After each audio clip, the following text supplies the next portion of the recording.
Picit messzebbről kezdeném. Az ország nehéz gazdasági helyzetben van. Megtakarításokra van szükség, és innen maradnak a gondok. Ehhez hozzá kell tenni a demográfiai mutatókat. Ma fel annyi gyerek születik, mint 30 évvel ezelőtt.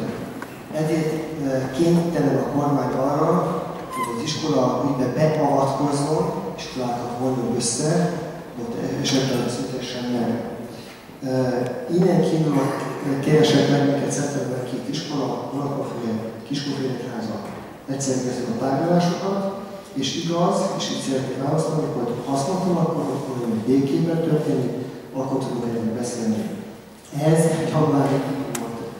Utána viszont abban a helyzetben találtuk magunkat, hogy egy masszív támogatottságot tapasztaltam a tanácskar részéről, és úgy éreztük, hogy egyszerűen nem hagyhatjuk ott azt a tantestületet, amely kérte és többször kifejezte azt, hogy szeretnénk, hogy a tanács és fenntartásba kerüljünk.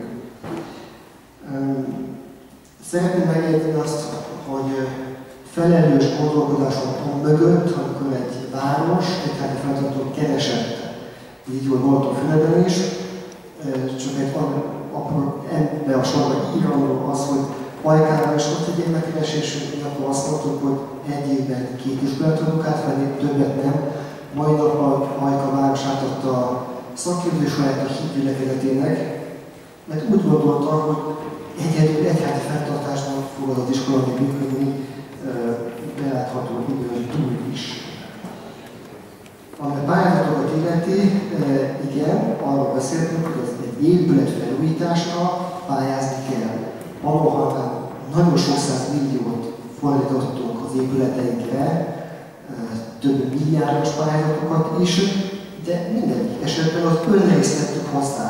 Tehát így félretállás gondolkodunk, hogy megnézzük, és amit a pályázat, az önrészt hozzátesszük, az a 10-20% nem kevés, de ezáltal lehet nagy forgalmazásokat lébevinni. Balatonfüreden, amit átveszünk, nyáron már indulnak az egész fűtés korszerűsítésre, és a tornaterem felújítása, az most nyáron már el tud indulni.